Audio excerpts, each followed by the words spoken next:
Seu corpo aprendeu a mentir antes de você dominar a tabuada. Sabe aquele reflexo de sorrir quando alguém te machuca? De dizer estou bem quando sua voz está tremendo? De rir da piada humilhante sobre você para provar que não é sensível demais? Isso não é educação. É estratégia militar desenvolvida por uma criança que descobriu cedo demais que expressar desconforto é perigoso. Você foi treinado como soldado num campo de batalha invisível. E o pior, nem percebeu quando a guerra acabou. Continua em posição de combate na sala de jantar, em estado de alerta máximo no grupo da família, com os músculos tensos esperando a próxima bomba disfarçada de preocupação, opinião sincera ou brincadeirinha. Tem um momento específico em que isso se torna insustentável. Não é dramático, não tem trilha sonora. Acontece num terça-feira qualquer, quando você está dirigindo de volta para casa depois de visitar sua mãe e percebe que suas mãos ainda estão agarradas no volante com força de quem está fugindo de um acidente, mas o acidente era o almoço. Seu maxilar dói de tanto fingir relaxamento. Sua nuca está dura como concreto.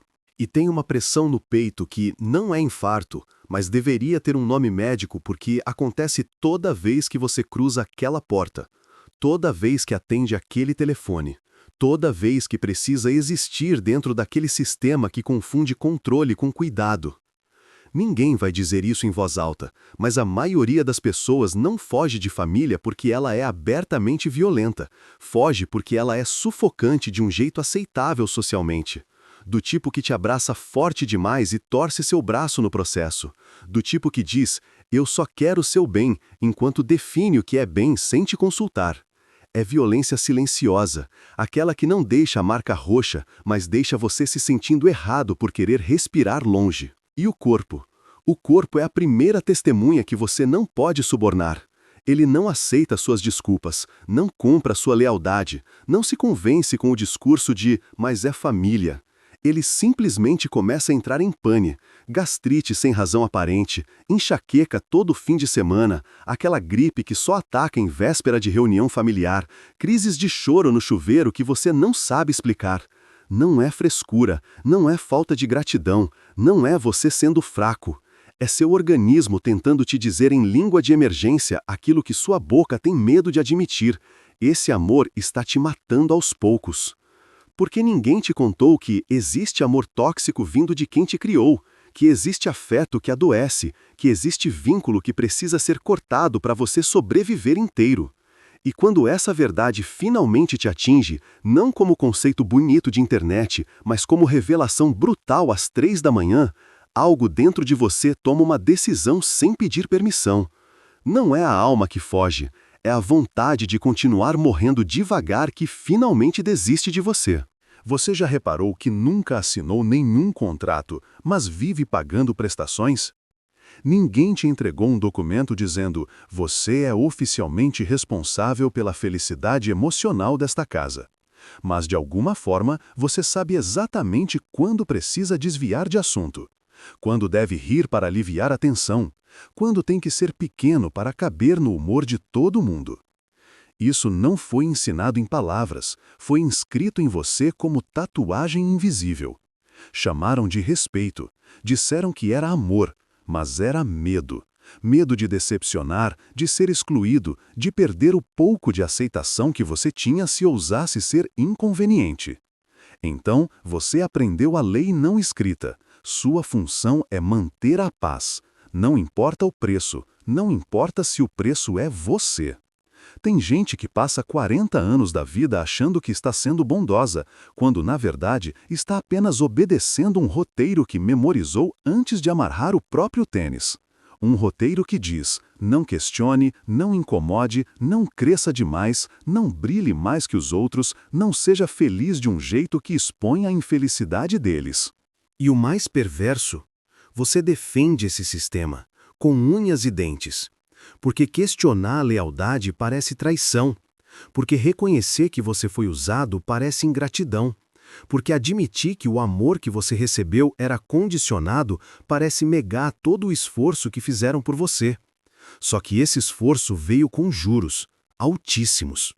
Você não pode escolher carreira diferente da que esperam, não pode morar longe, não pode casar com quem eles desaprovam, não pode ter limites, não pode dizer não, não pode ser feliz de um jeito que eles não entendam, porque sua felicidade precisa fazer sentido para eles, não para você. Isso é lealdade ou prisão domiciliar emocional? A verdade dói. Quase todo adulto carrega obrigações invisíveis que nunca negociou. Você herdou dívidas afetivas que não contraiu. Herdou a missão de consertar casamentos que não são seus, de curar feridas que não causou, de ser tudo aquilo que eles não conseguiram ser e de fazer isso em silêncio, com gratidão, sem reclamar. Você se cala para não causar briga, sorri para não criar desconforto, engole para não magoar. E cada vez que você faz isso, uma parte de você murcha um pouco mais. Porque esse tipo de silêncio não é paz, é rendição diária. É você morrendo devagar em nome de uma harmonia que só existe porque você deixou de existir primeiro. Então eu te pergunto, e você pode responder apenas para si mesmo, em silêncio, sem culpa. O que você ainda suporta por lealdade?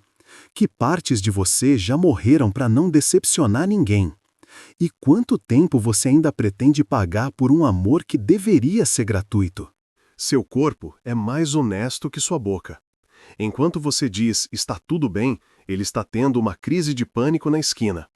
Enquanto você sorri educadamente no almoço de domingo, seu estômago está revirado como mar em tempestade. Enquanto você jura que consegue aguentar mais um pouco, sua pressão arterial está ensaiando um ataque. O corpo não mente. Ele não sabe fingir, não aprendeu a ser diplomático.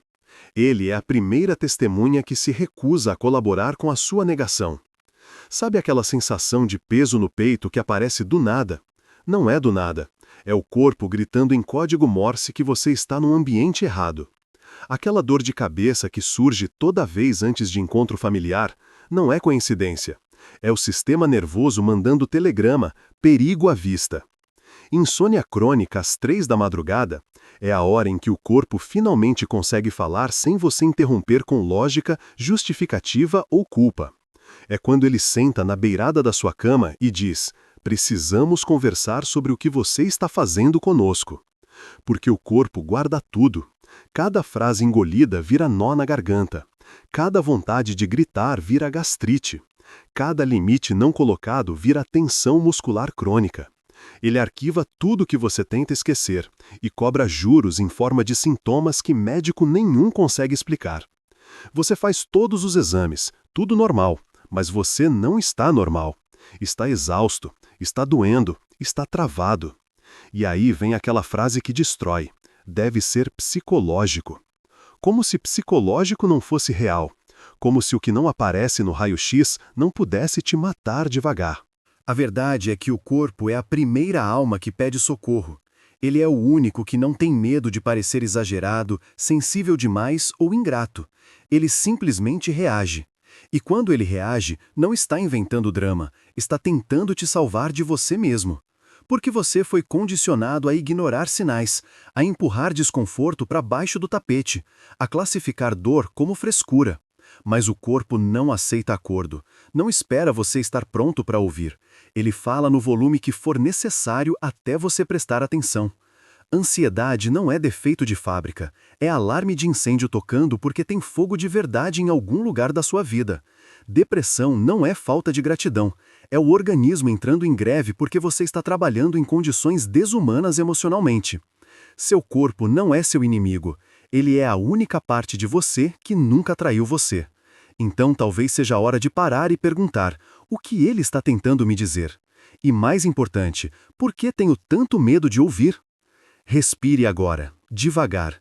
4 segundos para dentro, segure 4, 6 para fora. Sente a diferença?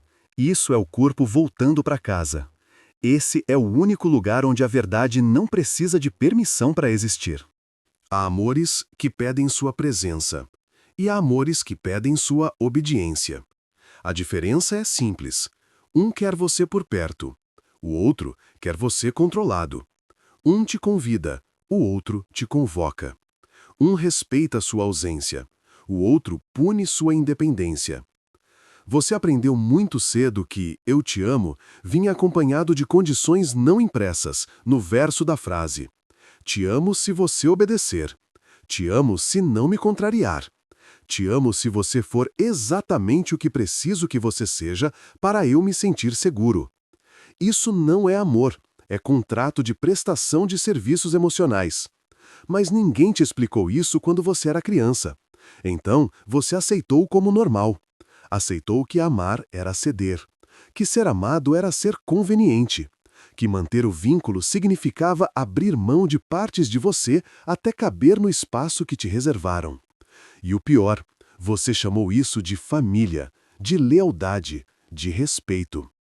Quantas vezes você já ouviu frases assim: "Se você me amasse, faria isso por mim"? Depois de tudo que fiz por você, essa é a sua resposta? Você mudou, não é mais a pessoa que eu conhecia. Tradução honesta: você saiu do script. Você parou de obedecer. Você ousou ter vontade própria. E isso, dentro dessa lógica doente, é traição. Porque tem pais que não querem filhos, querem funcionários, fiéis, extensões suas, versões corrigidas de si mesmos. Querem alguém que carregue os sonhos que eles não realizaram, que conserte os erros que eles cometeram, que preencha os vazios que eles nunca tiveram coragem de olhar. Tem irmãos que não querem irmãos, querem plateia, querem rival, querem alguém que sempre esteja abaixo para eles se sentirem acima. Tem parceiros que não querem companhia, querem posse, querem território, querem alguém que exista em função deles, nunca apesar deles. Esse tipo de amor não nutre, consome, não ampara, sufoca, não liberta, aprisiona. E a parte mais cruel é que ele se disfarça tão bem de afeto verdadeiro que você demora décadas para perceber a diferença. Você confunde controle com proteção, manipulação com cuidado, chantagem emocional com apego genuíno. Até o dia em que você finalmente tenta colocar um limite, um único limite, pequeno, razoável, e a reação é desproporcional. Fúria, choro, ameaça, silêncio punitivo, culpa industrializada em sério. E aí você entende, nunca foi sobre amor, foi sobre poder, sobre mantê-lo na linha, sobre garantir que você continue desempenhando o papel que te atribuíram, mesmo que esse papel esteja te matando por dentro. Então repete em voz baixa, quantas vezes forem necessárias. Amar não é se diminuir. Amar não é desaparecer. Amar não é obedecer. E ser amado de verdade nunca deveria doer desse jeito. A primeira vez que você diz não de verdade, seu corpo entra em pânico. Não é metáfora, é literal. O coração dispara, a voz treme, as mãos suam. É como se você tivesse cometido um crime hediondo, quando tudo que fez foi recusar um pedido que te machucaria. E depois vem a culpa, pesada, viscosa, insistente. Ela não chega sozinha. Vem acompanhada de um tribunal interno inteiro, advogado de acusação listando todas as razões pelas quais você é egoísta, júri composto por versões de você mesmo em diferentes idades, dizendo, você não devia ter feito isso. E a sentença já está escrita antes do julgamento começar. Culpado, sempre culpado. Mas aqui está o segredo que ninguém te contou. A culpa não aparece porque você fez algo errado. Ela aparece porque você fez algo novo, algo que contradiz anos de condicionamento, algo que desafia a programação original. A culpa é o sinal de que você está crescendo, não errando. Pensa comigo, quando você era criança e desobedecia, o que acontecia? Retirada de afeto, silêncio punitivo, olhar de decepção, frase cortante. Você aprendeu rápido que dizer não tinha custo alto demais, então parou de dizer, parou de querer, parou de ser inconveniente. E agora, adulto, quando você finalmente junta coragem para colocar um limite, seu sistema nervoso entra em alerta máximo. Ele lembra, ele sabe o que acontece quando você desagrada. Então ele te inunda de culpa para te fazer voltar atrás, para te fazer obedecer de novo, para te manter seguro dentro da jaula conhecida. Mas segurança não é liberdade, e conforto emocional não é saúde. A verdade dolorida é essa: você vai sentir culpa toda vez que escolher você, toda vez que disser não, toda vez que decepcionar alguém que se acostumou a nunca ser decepcionado por você. E está tudo bem, mais que bem, é necessário. Porque a culpa não significa que você está sendo ruim, significa que você está sendo diferente. E diferente assusta quem te queria previsível. Então, quando a culpa vier, e ela vai vir, você não precisa lutar contra ela. Não precisa se convencer de que não sente, não precisa fingir que é forte demais para isso. Sente a culpa, reconhece e faz mesmo assim. Diz em voz baixa, sozinho no seu quarto, no carro, no banho: eu não posso fazer isso agora. Repete até virar verdade na sua boca, até o corpo entender que não vai morrer por isso. Porque você não vai. Você vai, pela primeira vez, começar a viver de verdade. E a culpa, ela vai diminuindo, aos poucos, a cada não que você sustenta, a cada limite que você protege. Até o dia em que dizer não deixa de ser traição e vira, finalmente, autocuidado. Você foi o adulto emocional da casa e esqueceu de ser você. Não lembra quando isso começou, mas lembra da sensação, aquele peso estranho de ser criança e já saber demais. De ler expressões faciais como meteorologista prevendo tempestade. De entrar na sala e já saber, pelo silêncio, se hoje era dia de pisar em ovos ou de fingir que estava tudo bem. Você aprendeu muito cedo que os adultos ao seu redor eram frágeis demais para serem adultos de verdade. Então, você virou, no lugar deles. Virou o ombro da mãe que deveria ser seu ombro. Virou o psicólogo do pai que deveria estar te protegendo. Virou o mediador entre irmãos, o tradutor de emoções, o apaziguador de conflitos que adultos deveriam resolver sozinhos. Você tinha 9 anos e já sabia quando sua mãe ia chorar pelo tom da voz dela às 7 da manhã. Tinha 12 e já desviava assunto para proteger o ego do seu pai. Tinha 15 e já carregava segredos pesados demais para sua coluna vertebral emocional. Ninguém pediu oficialmente, mas também ninguém precisava. Você simplesmente ocupou o vácuo, porque alguém tinha que fazer isso, porque se você não segurasse, tudo desmoronava. Ou pelo menos era isso que você acreditava. E sabe qual é a armadilha? Você ficou bom nisso. Tão bom que virou identidade. Você se tornou o filho responsável, o sensato, o maduro para a idade. E todo mundo elogiava como se fosse conquista, quando era, na verdade, roubo de infância. Porque criança não deveria ser madura. Criança deveria ser criança, inconveniente, barulhenta, egoísta do jeito saudável. Deveria errar sem medo de derrubar o castelo de cartas emocional dos pais. Mas você não teve esse luxo. Teve que aprender a respirar baixo para não incomodar, a não pedir atenção, porque eles já tinham problemas demais, a não ter necessidades, porque sua função era suprir as deles. Então você engoliu. Engoliu raiva, engoliu tristeza, engoliu vontades, engoliu sua própria infância inteira. E agora, adulto, você não sabe como parar. Você ainda assume responsabilidade por emoções que não são suas. Ainda se sente culpado quando alguém está triste e você não pode consertar. Ainda acha que seu valor está em ser útil, prestativo, disponível 24 horas.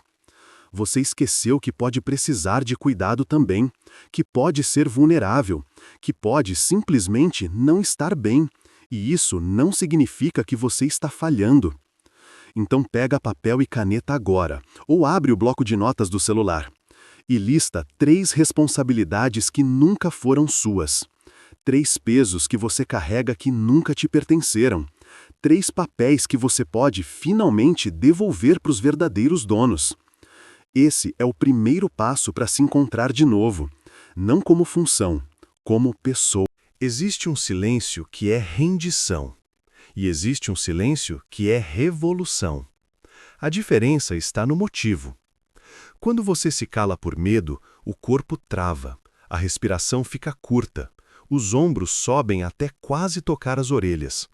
Você está ali, mas está desaparecendo, se apagando, se anulando para caber. Mas quando você se cala por paz, por escolha consciente, por proteção sagrada da sua própria energia, algo muda.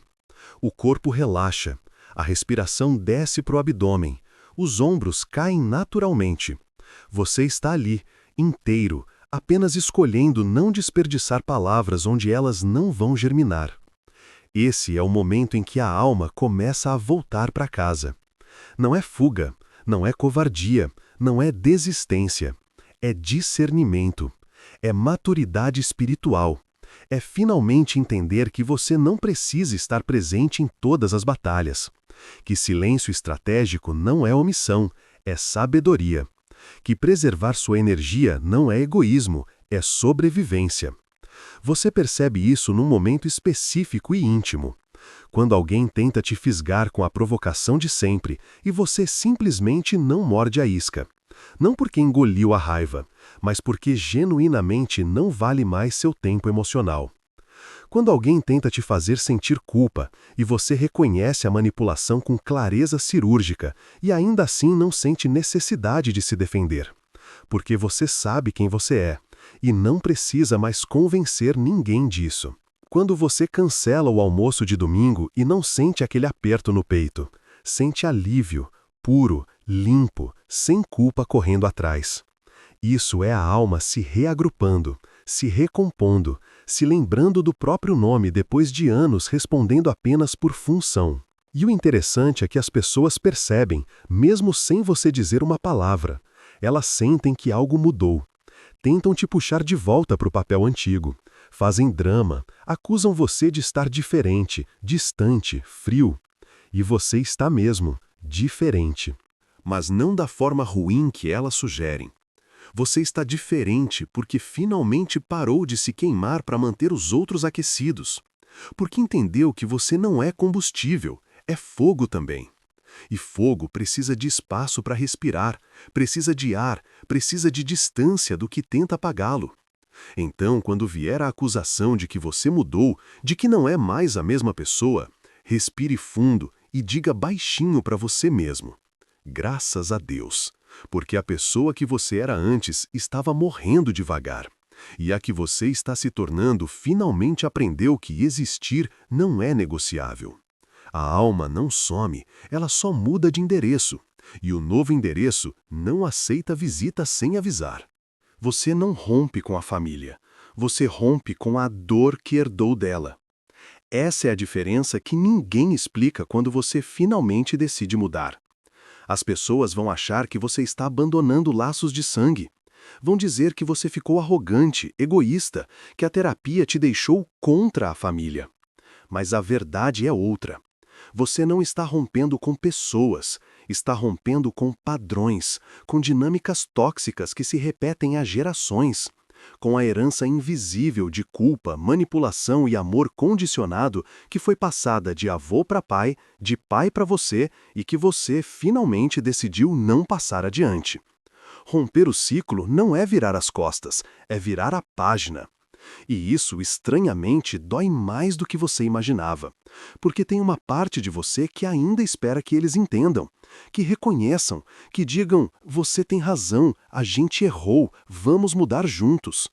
Mas eles provavelmente não vão dizer isso, não porque são maus, mas porque pessoas que nunca olharam para as próprias feridas não conseguem validar as suas. Elas vão minimizar, vão dizer que você está exagerando, vão fazer você questionar a própria sanidade. E é aí que você precisa se tornar seu próprio pai, sua própria mãe. É aí que você aprende a se acalmar sozinho quando a ansiedade vem, a se validar quando ninguém valida, a se abraçar quando está sozinho no meio da tempestade emocional, a dizer para você mesmo as palavras que nunca ouviu: você está seguro, você está certo em sentir isso, eu estou aqui com você. Isso não é egoísmo, é reparentalização. É você finalmente se tornando o adulto que a criança ferida dentro de você sempre precisou. E não acontece da noite para o dia, é processo, é recaída, é escolher de novo todo santo dia não reproduzir o que te machucou. Então vamos ao prático. Primeiro, escolha uma fronteira, uma só. Não tente consertar tudo de uma vez. Escolha o limite que mais te sangra agora. Pode ser, não vou mais atender ligações depois das 22 horas.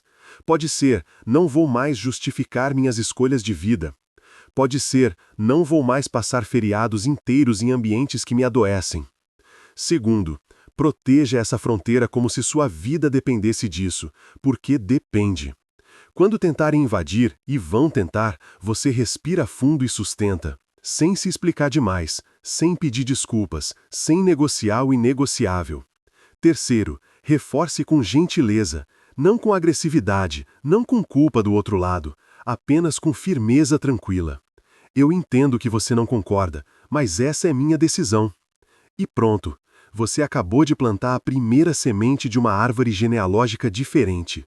Uma onde amor não dói, onde presença não sufoca, onde você finalmente pode respirar fundo. O silêncio não é fuga, é o idioma da cura. Existe um tipo de quietude que o mundo confunde com frieza, com indiferença, com existência. Mas quem está dentro dela sabe, não é ausência de sentimento, é excesso de clareza. É quando você finalmente para de explicar, para de se justificar, para de tentar fazer pessoas cegas enxergarem cores. Você simplesmente recolhe suas palavras como quem recolhe roupas do varal antes da chuva. E descansa. Esse silêncio não vem de raiva, vem de exaustão sagrada. Daquele ponto em que você já disse tudo o que podia dizer, já tentou tudo o que podia tentar, e finalmente entendeu. Algumas pessoas não querem entender. Elas querem que você volte a ser pequeno. Então você para de lutar, não contra elas, contra a ilusão de que você precisa da aprovação delas para existir. E aí acontece algo estranho e bonito. Você começa a ouvir de novo. Não o barulho externo, mas a voz interna que estava abafada há tanto tempo. Aquela voz suave que sabe exatamente o que você precisa, que conhece seu ritmo, que não te apressa, que não te julga. É a voz da sua própria alma dizendo: finalmente, finalmente você voltou. Porque você estava tão ocupado sendo tudo para todos que esqueceu de ser algo para você mesmo. Estava tão focado em consertar relações que não tinha como ser consertadas que não viu. Você é quem precisava de reparo. E reparar não acontece no barulho, acontece na pausa, no respiro, no momento em que você permite que o corpo finalmente processe tudo que engoliu, que a mente finalmente descanse de defender o indefensável, que o coração finalmente sinta sem precisar explicar o que sente. Então, respira agora, de verdade. 4 segundos puxando o ar devagar pelo nariz, sente o abdômen subir. Segura por 4 segundos e solta em 6, lento, consciente, como se estivesse devolvendo para o mundo tudo que não é seu. Faz de novo, mais devagar ainda. Sente como o corpo agradece, como os ombros finalmente cedem, como algo dentro de você reconhece que está seguro agora. Isso é cura acontecendo, silenciosa, invisível, real. Você não precisa anunciar, não precisa provar, não precisa convencer ninguém de que está mudando. Apenas muda, em silêncio, no seu tempo, no seu ritmo. Porque cura verdadeira não tem plateia, tem testemunha, você. Você chegou até aqui, e isso já é vitória. Porque a maioria das pessoas passa a vida inteira sem sequer questionar, sem nomear o desconforto, sem admitir que o amor que receberam veio com cláusulas contratuais invisíveis que nunca assinaram conscientemente. Mas você nomeou, você reconheceu, você sentiu. Sentiu o peso da lealdade invisível que te transformou em refém emocional da própria família.